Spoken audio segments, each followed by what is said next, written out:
नमस्कार, RN TV national में आपका स्वागत है और मैं हूं आपके साथ सुमन पाल। बुलेटिन की शुरुआत करते हैं बड़ी खबरों के साथ। चंडीगढ़ में हरियाणा विधानसभा सत्र के दौरान मुख्यमंत्री नायब सिंह सैनी ने महिला आरक्षण बिल को लेकर कांग्रेस और विपक्ष पर निशाना साधा। उन्होंने कहा कि कांग्रेस पहले भी लोकसभा में और अब विधानसभा में भी महिलाओं को उनके अधिकारों से दूर रखने के लिए लगातार सोच रखती है और इसके साथ सीएम ने सदन के सभी सदस्यों से अपील की है कि देश की महिलाओं के हित में इस प्रस्ताव को सर्वसम्मति से पास किया जाए। माननीय अध्यक्ष जी, अफसोस की बात है कि इस शुभ शुरुआत से पहले ही संसद में कांग्रेस और उसके साथी विपक्षी दलों ने इस शुभ कार्य पर काला तिलक लगाने का काम किया है। माननीय अध्यक्ष जी, यह प्रस्ताव उस मानसिकता के विरुद्ध एक स्पष्ट और सशक्त संदेश है जो दशकों से महिलाओं को उनके अधिकारों से वंचित कर रही है। माननीय अध्यक्ष जी, इसलिए इस महान सदन में उपस्थित मैं सभी साथियों से आग्रह करता हूं, क्योंकि विपक्ष जो उनका रवैया माननीय अध्यक्ष जी लोकसभा के अंदर रहा है, कांग्रेस का वही महिलाओं के शोषण, महिलाओं के विरुद्ध उनका चेहरा आज यहां भी उजागर हुआ है। माननीय अध्यक्ष जी, इतने हम आज जो ये प्रस्ताव लेकर के आए हैं, ये प्रस्ताव इसलिए लेकर के आए थे कि चलो कांग्रेस ने ऊपर स्तर के ऊपर गलती की है, कोई बात नहीं, क्योंकि ये विधानसभाओं के साथ भी जुड़ा हुआ है। माननीय अध्यक्ष जी, यहां पर भी महिलाओं को 33% का आरक्षण जहां लोकसभा के अंदर देने का अधिकार था, वहीं विधानसभा के अंदर भी महिलाओं को 33% का अधिकार था। हमने कहा था विपक्षी साथियों को आज इस महान सदन के अंदर उन्हें उपस्थित रहना चाहिए था और इसके ऊपर चर्चा करनी चाहिए थी। अगर कांग्रेस के बड़े इंडी गठबंधन के नेताओं ने गलती की है, हमारा ये सदन, माननीय अध्यक्ष जी, ये इसका समर्थन करता कि ये कांग्रेस ने इसका गलत वहां पर निर्णय किया है, उन्होंने इसका समर्थन नहीं किया है। यहां हम उसका सर्वसम्मत इसको प्रस्ताव को महिलाओं के हक में पास करके लोकसभा के अंदर हम अपनी अनुशंसा भेजने का काम करते। परंतु माननीय अध्यक्ष जी, दुर्भाग्यपूर्ण है जब ये महिलाओं के समर्थन में ये आज महान सदन बैठा है, उनके समर्थन में हरियाणा में आया है, तो विपक्ष यहां भी नदरद है। माननीय अध्यक्ष जी, देश की आधी आबादी के साथ ये विपक्ष कांग्रेस ये खिलवाड़ कर रही है, इंडी गठबंधन खिलवाड़ कर रहा है। माननीय अध्यक्ष जी, हमारा कहने का भाव है कि अगर आप लोग इसका समर्थन नहीं करते, चर्चा तो कर सकते हैं, परंतु जिस प्रकार से सदन से वॉकआउट करना, ये महिलाओं के प्रति उनकी घोर कुंठा को दर्शाता है। ये नहीं चाहते किसी को अधिकार मिले। ये लगातार माननीय अध्यक्ष जी अपने लाभ के लिए बातें तो समय समय पर करते रहे, परंतु महिलाओं को अधिकार नहीं दिया। आज हरियाणा विधानसभा के हमारे माननीय सदस्य इस बात के लिए भी एक, क्योंकि इसके ऊपर तो माननीय अध्यक्ष जी हम चर्चा करते, जो ये सरकारी प्रस्ताव में लेकर के आ रहा हूं, नारी शक्ति वंदन अधिनियम, जो लोकसभा के अंदर माननीय अध्यक्ष जी कांग्रेस की ये गलत नीति के कारण महिलाओं को अधिकार नहीं मिल सका, परंतु यहां उनको अवसर था विधानसभा के अंदर इसका समर्थन कर देते, क्योंकि ऊपर के जो कांग्रेस के इंडी गठबंधन के नेता हैं, शायद उनको कुछ ना कुछ इसकी समझ आती कि हरियाणा ने उसका समर्थन किया है, परंतु यहां पर भी हमारे विपक्षी दल उपस्थित नहीं है और वो भी जिस प्रकार का रवैया केंद्र के अंदर इनके बड़े नेताओं का था, वही रवैया यहां पर है। माननीय अध्यक्ष जी, इसके ऊपर प्रस्ताव पे तो जो यहाँ पर हमारे चर्चा करेंगे या चर्चा नहीं करेंगे, क्योंकि विपक्ष नहीं है, हमारे विपक्ष के साथी कुछ बैठे हैं, चर्चा तो होगी इसके ऊपर, वो जो निर्णय लेंगे तो लेंगे। परंतु मैं अलग से कहना चाहता हूं, जो ये विपक्ष का रवैया है ये दुर्भाग्यपूर्ण है। माननीय अध्यक्ष जी, विपक्ष को यहां उपस्थित होना चाहिए था, क्योंकि ये बाहर मीडिया में जाकर के अनर्गल प्रचार करते हैं, अलग अलग बातें करते हैं। अरे विधानसभा का ये महान सदन है जिसमें हर बात हर माननीय सदस्य अपने मन से बोलता है, और जब अपने मन से बोलता है तो हरियाणा प्रदेश के लोगों को उसका लाभ मिलता है। माननीय अध्यक्ष जी, ये प्रदेश की आधी आबादी महिलाओं के लिए आज ये प्रस्ताव, ये सरकारी प्रस्ताव में लेकर के आया था, परंतु ये उपस्थित नहीं है। मैं तो ये कहना चाहूंगा कि अलग से इसके ऊपर तो जो होगा होगा, परंतु विपक्ष का जरूर एक निंदा प्रस्ताव इसलिए पारित किया जाए कि वो उपस्थित नहीं हुए, सदन के अंदर उपस्थित रहना चाहिए था। दुर्भाग्यपूर्ण है कि भाज रहे हैं, भाजना तो ठीक नहीं है। माननीय अध्यक्ष जी, अगर भाजना भी है कुछ ना कुछ आरोप लगा देंगे, यहां खड़े होगा तो कहेंगे भाई ये कर दिया आपने, वो कर दिया आपने, कोई बात तो होनी चाहिए थी करने वास्ता। परंतु माननीय अध्यक्ष जी, शकल भी नहीं दिख रही है, ऐसा क्या महिलाओं ने इनको लगातार वोट दिया है। माननीय अध्यक्ष जी, लंबे समय तक कांग्रेस 55 साल तक माननीय अध्यक्ष जी देश के अंदर सत्ता में रही है। 55 साल तक हमारी महिलाओं ने कांग्रेस को वोट दे करके उनको उच्च शिखर के ऊपर पहुंचा करके रखा है। जब आज देश के यशस्वी प्रधानमंत्री नरेंद्र मोदी जी ये प्रस्ताव लेकर के आए हैं, तो आज महिलाओं के विरोध में खड़े ये कांग्रेस इंडी गठबंधन के लोग हो गए हैं, इसकी निंदा करनी चाहिए। माननीय अध्यक्ष जी, मैं इस महान सदन के उपस्थित सभी साथियों से आग्रह है कि हम सब अपने राजनीतिक मतभेदों से ऊपर उठकर हरियाणा प्रदेश रूपी परिवार की अपनी प्रत्येक श्रद्धेय मां, प्रत्येक प्यारी बहन बेटी, हर नन्ही बिटिया के हित में इस ऐतिहासिक पहल का समर्थन करें। यह विषय किसी एक दल का माननीय अध्यक्ष जी नहीं है, यह विषय सभी राज्यों की बहन बेटियों के भविष्य और उनके अधिकारों से ये जुड़ा हुआ है। इस सदन में प्रस्तुत यह प्रस्ताव राजनीतिक प्रस्ताव माननीय अध्यक्ष जी नहीं है, बल्कि यह महिलाओं के सम्मान व उत्थान के प्रति हम सब की प्रतिबद्धता का ये प्रतीक है। इसलिए इस महान सदन के सभी सदस्यों से मैं अनुरोध करता हूं कि इस प्रस्ताव को सर्वसम्मत पारित किया जाए। हरियाणा के मुख्यमंत्री नायब सिंह सैनी ने गुरुग्राम में आयोजित श्रमिक सम्मान समारोह में कहा कि प्रधानमंत्री नरेंद्र मोदी के 2047 तक विकसित भारत के लक्ष्य को हासिल करने में श्रमिक वर्ग की सबसे अहम भूमिका है।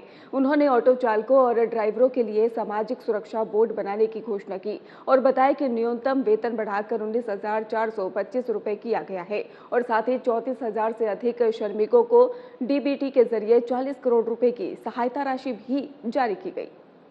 हम सब जानते हैं कि जब देश गति से आगे बढ़ रहा हो, साथियों, तो मेरा मानना है कि देश को सिर्फ दो आदमी बनाते हैं। एक वह जो कुछ उपज करता है, प्रोडक्शन करता है, और दूसरा वह जो कुछ बना रहा है। साथियों, अगर दो न हो तो देश तो क्या पूरा संसार में ही जीवन नहीं चलेगा।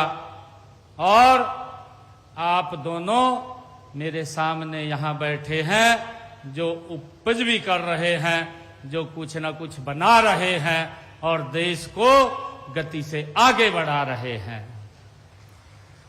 साथियों, हम सब जानते हैं, आप ही हैं खेतों में अन्न उपजाते हैं और फलों की खेती करते हैं और भी अनेक जो मानवता की जरूरत की आवश्यकताएं हैं उनका उत्पादन करते हैं।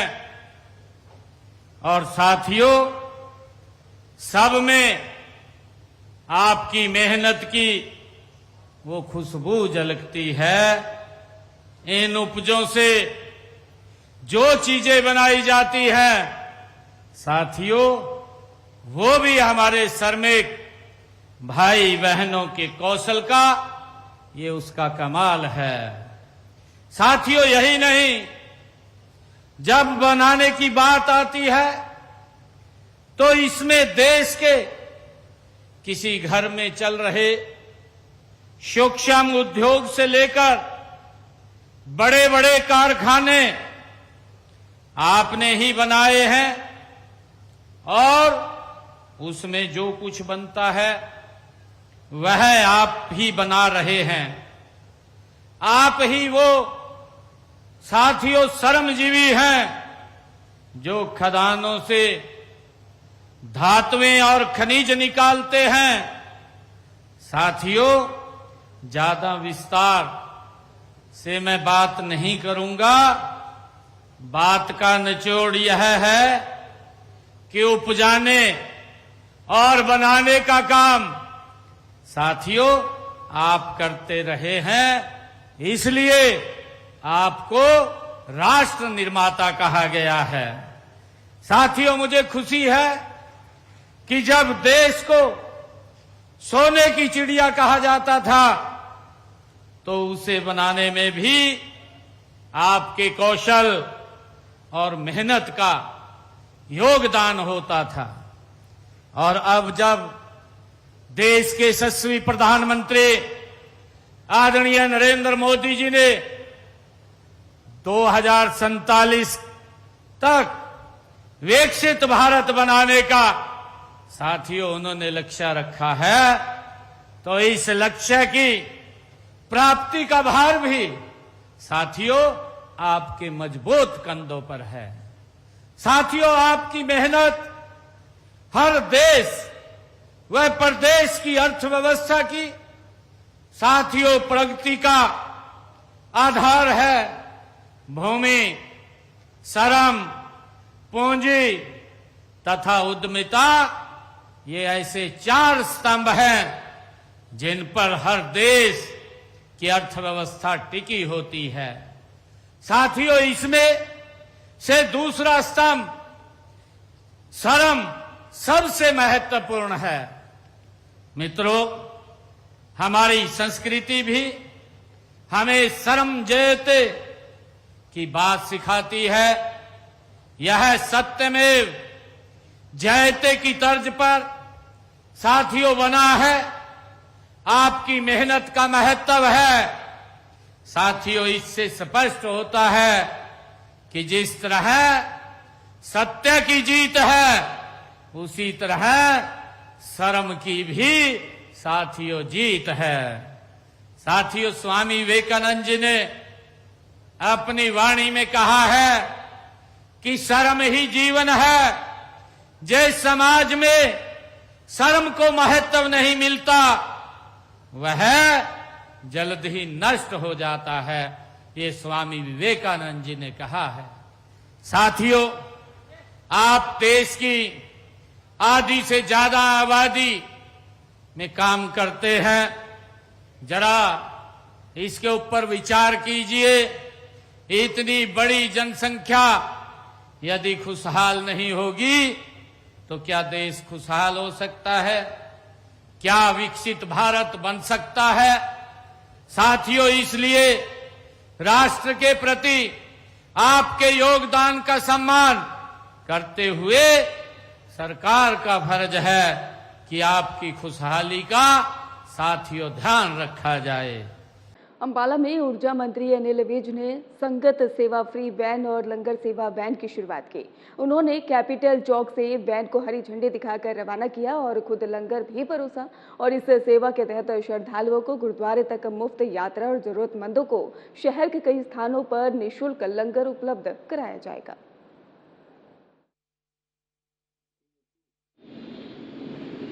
पदाधिकारीगण, अध्यक्ष जी, उपस्थित बंधुओं, आज बहुत ही सीना गर्व से चौड़ा हो रहा है कि आपने अंबाला छावनी की जनता के लिए पंजोखड़ा साहब जाने के लिए बहुत जनता जाती है, पैदल जाती है, अपने अपने साधनों से जाती है, लेकिन जो नहीं जा सकते उनके लिए आपने बस की सेवा यहां से आरंभ की है। ये बहुत बड़ी बात है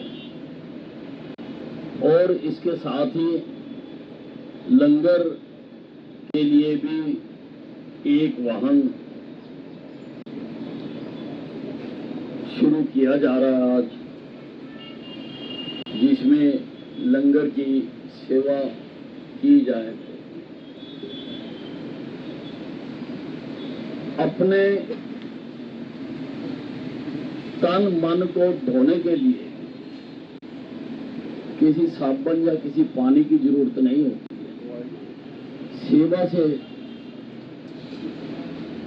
शरीर धोता है, सेवा से आत्मा शुद्ध होती है, सेवा से व्यक्ति में अच्छे संस्कार आते हैं, सेवा से पूर्व जन्मों के किए हुए अगर कोई गलती से भी कोई काम हो वो भी मिट जाते हैं। सेवा अपने कर्जे उतारने का साधन है। हर व्यक्ति पर इस संसार का कोई ना कोई कर्जा जरूर चढ़ा हुआ है। उन कर्जों को उतारने का जो परमात्मा ने रास्ता दिखाया है। हरियाणा में भिवानी विधायक घनश्याम शराफ पर पद के दुरुपयोग और अवैध कॉलोनियों काटने के गंभीर आरोप लगे हैं। राज्य प्रवर्तन ब्यूरो ने विधायक सहित उनके परिवार के 9 सदस्यों पर एफआईआर दर्ज की है। इनेलो नेताओं ने आरोप लगाया कि जमीन के अवैध कारोबार और ऊंचे दामों पर प्लॉट बेचने के प्रशासनिक सेटिंग का इस्तेमाल किया गया और मामले की उच्च स्तरीय जांच और विधायक के इस्तीफे की भी मांग की गई। भिवानी का प्रशासन की तो ये कार्रवाई, पहली कार्रवाई तो हो चुकी। नरेंद्र नैन जी ने जो एफआईआर कराई है, पहली कार्रवाई तो हो चुकी। आगे देखते हैं कि प्रशासन सरकार के दबाव में बसता है या इस पर कार्रवाई करता है। अगर कार्रवाई नहीं करता तो हम सड़क पे इस बात को लेके आएंगे, इसमें कोई संदेह नहीं। हमारी पार्टी के सुप्रीमो भाई अभय चौटाला ने हरियाणा की किसी मंडी को खाली नहीं छोड़ा जहाँ हमारा कार्यकर्ता दिन रात ना बैठा हो। किसानों की सुविधाओं के लिए लड़ाई लड़ी, किसानों के लिए संघर्ष किया है और उसी के उसमें जो उनको देख के लोग अनाप शनाप बकवास करते हैं उसमें कोई आनी जानी नहीं है। किसान की सही मायने में अगर ईमानदारी से किसी ने मदद की है तो भाई अभय चौटाला जी ने की है और वो किसान के साथ रहे हैं। पिछला इतिहास भी देखिए कि जो विधानसभा में बैठ के इस्तीफा दे के किसानों के हक के लिए लड़ाई लड़ी। देखिए, आम आदमी पार्टी की तो बुनियाद जो थी वो झूठ पे थी। मैं ये समझता हूँ, मेरे पर्सनल विचार है ये, मैं अपनी तरफ से बता रहा हूँ कि जिस दिन अन्ना हजारे को इग्नोर किया था, किनारे किया था, मैं उस दिन से उल्टी गिनती मानता था कि जो झूठ की बुनियाद, देखिए झूठ की बुनियाद पे चाहे कोई पार्टी हो, कोई चाहे सत्ता में भी रही हो, वो ज्यादा दिन नहीं टिकने वाले। मैं ये दावे के साथ कह सकता हूँ कि हमारे प्रदेश के चाहे कितने नेता रहे हों, उसमें हमारे भी रिश्तेदार पंडित भगवत लाल शर्मा भी पहले मुख्यमंत्री रहे इस प्रदेश के और भी मुख्यमंत्री रहे हैं। लेकिन अगर ईमानदारी से आकलन करेंगे तो एक ही परिवार इसमें राजनीति में चलेगा, वो है चौधरी देवलाल का परिवार। और आज मैं ये दावे के साथ कह सकता हूँ कि किसान के हक की लड़ाई, आम आदमी हक की लड़ाई हमारी पार्टी के सुप्रीमो भाई अभय चौटाला लड़ रहे हैं। और परिवार में तो बाकी तो आपको पता ही है जो चल रहा है। तो ये जो झूठ की बुनियाद पे थी, ये सारा टुकड़े टुकड़े बढ़ जाएगा। ये आज की प्रेस कॉन्फ्रेंस का मुख्य मुद्दा तो मैं ये समझता हूँ यही है कि जो हमारे भिवानी के विधायक भाई घनश्याम दास सराफ जो हैं, उनके परिवार के 9 लोगों के खिलाफ एफआईआर दर्ज की है डीटीपी साहब ने, तो उसके बारे में आज प्रेस कॉन्फ्रेंस है। देखिए कि वर्तमान विधायक हैं, सत्तारूढ़ पार्टी के विधायक हैं, बीजेपी की सरकार है, उसी सरकार के विधायक के परिवार के 9 लोगों के खिलाफ एफआईआर दर्ज होना, कोई ये झूठ तो हो नहीं सकता। ये जनता ने के सामने आ गई कि किस प्रकार इस भिवानी विधानसभा क्षेत्र को तथाकथित और एक ये गिरोह जो काम कर रहा है उसका पर्दाफाश हो गया। और अगर सरकार ईमानदारी से इसकी इंक्वायरी करेगी तो अभी ये नहीं, और बहुत सारे लोग हैं जो सारा मामला काबू रखते हैं। शहर में करोड़ों की बात नहीं, अरबों रुपए का घोटाला है। कितनी सारी कॉलोनियां, चाहे वो कोन रोड पे हो, चाहे वो महम रोड पे हो, चाहे वो हांसी रोड पे हो, चाहे वो रोहतक रोड पे हो, चारों तरफ कॉलोनियां, नाजायज कॉलोनियां काटी गई और उन गरीब आदमियों को जो अपना पेट काट के अपने बच्चों के लिए एक आशियाना छोटा सा बनाना चाहते थे, उनको फंसा लिया। चंडीगढ़ में हरियाणा विधानसभा के विशेष सत्र के दौरान महिला आरक्षण और निंदा प्रस्ताव को लेकर सियासी घमासान देखने को मिला। नेता प्रतिपक्ष भूपेंद्र सिंह हुड्डा ने आरोप लगाया है कि सरकार की मंशा ठीक नहीं है और महिला आरक्षण बिल को जानबूझकर लटकाया जा रहा है। और कांग्रेस ने सदन का बहिष्कार करते हुए कहा कि निंदा प्रस्ताव संविधान के दायरे से बाहर है। वहीं पर कांग्रेस नेताओं ने महिला आरक्षण, जनगणना और इसके साथ डिलिमिटेशन जैसे मुद्दों पर सरकार की नीयत पर सवाल उठाए। हमारी सीएलपी की मीटिंग हुई और बीएसी की मीटिंग हुई, जो कई दिनों से अखबार में पढ़ रहे हैं हम, ये प्रस्ताव लाएंगे, कोई बिल नहीं। तो फैसला ये किया गया, बीएसी में भी हमने मांगा तो प्रस्ताव की कॉपी दे दो, क्या लाना चाहते हैं। अगर प्रस्ताव आप ये लाते हो कि 2023 में जो प्रस्ताव पास हुआ था वुमेन रिजर्वेशन का, वो लागू करना यूं का यूं, तो हम बिल्कुल समर्थन में हैं, लेकिन उन्होंने दी नहीं। लेकिन इसी वास्ते सीएलपी की मीटिंग में ये फैसला किया गया कि ये सेशन हम बाईकाट करेगी कांग्रेस पार्टी, क्योंकि विधानसभा जो है वो झूठे प्रचार और प्रोपेगेंडे का स्थान नहीं है, सदन नहीं है, प्लेटफॉर्म नहीं है। इसकी गरिमा की रक्षा करना हमारा सबका फर्ज है। विधानसभा के अधिकार क्षेत्र से बाहर है ये जो लेके आ रहे हैं, ये विधानसभा क्षेत्र से बाहर है। प्रदेश के लोगों के लिए बनती है विधानसभा, उनके हित पर चर्चा करने के लिए स्थान है। किसी पार्टी की राजनीतिक निर्देशों का पालन करने का स्थान नहीं है ये आज पार्टी ने निर्देश दे दिया कि ये प्रस्ताव ले आओ, सारे विधानसभा में ले आओ। इस विधानसभा के संचालन में प्रदेश के लोगों की मेहनत और पसीने की कमाई से पैसा लगा हुआ होता है, उसे अपनी पार्टी के राजनीतिक कार्यक्रम पर नष्ट ना करें। विधानसभा का विशेष स्तर बुलाकर उन्होंने जो अपने आप की जो गरिमा है जो है विधानसभा की, उसको ठेस पहुंचाया है और प्रदेश को आर्थिक नुकसान पहुंचाया है। इस वास्ते हम इसको बाईकाट कर रहे हैं, क्योंकि इनकी नीयत भी ठीक नहीं है। शाहबाद में गोरक्षक दल के जिलाध्यक्ष महेश भगत और अन्य पदाधिकारियों ने गो सम्मान दिवस के मौके पर तहसीलदार के माध्यम से मुख्यमंत्री और राष्ट्रपति को ज्ञापन सौंपा और इस ज्ञापन में गाय को राष्ट्रमाता का दर्जा देने की मांग की गई। महेश भगत ने कहा कि गौ माता भारतीय संस्कृति और आस्था का अहम हिस्सा है और उनकी सुरक्षा और सम्मान सुनिश्चित किया जाना चाहिए। उन्होंने देश में गौ हत्या पर पूरी तरह से रोक लगाने की भी मांग उठाई।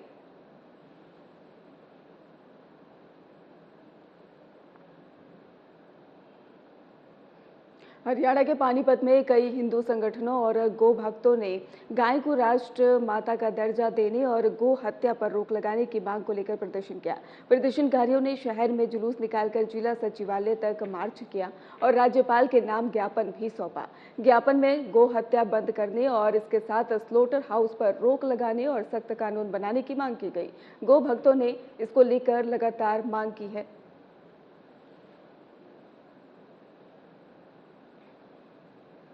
भिवानी शहर के हनुमान गेट क्षेत्र में पेयजल किल्लत से नाराज लोगों ने मटका फोड़कर प्रदर्शन किया और दिल्ली पिलानी नेशनल हाईवे पर जाम कर दिया गया। इससे करीब 2 घंटे तक यातायात प्रभावित रहा और राहगीरों को परेशानियों का सामना करना पड़ा।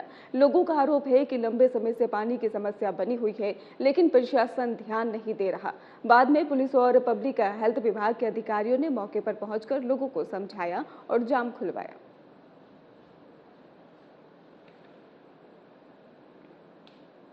रेवाड़ी में गौमाता को राष्ट्रीय पशु घोषित करने की मांग को लेकर गोरक्षकों, संत समाज और मुस्लिम समुदाय के लोगों ने संयुक्त रूप से प्रदर्शन किया।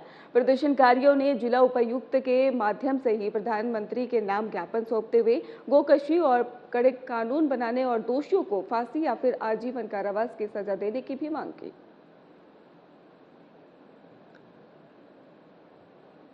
फिलहाल खास बुलेटिन में बस इतना ही। आप देखते रहिए RN TV नेशनल।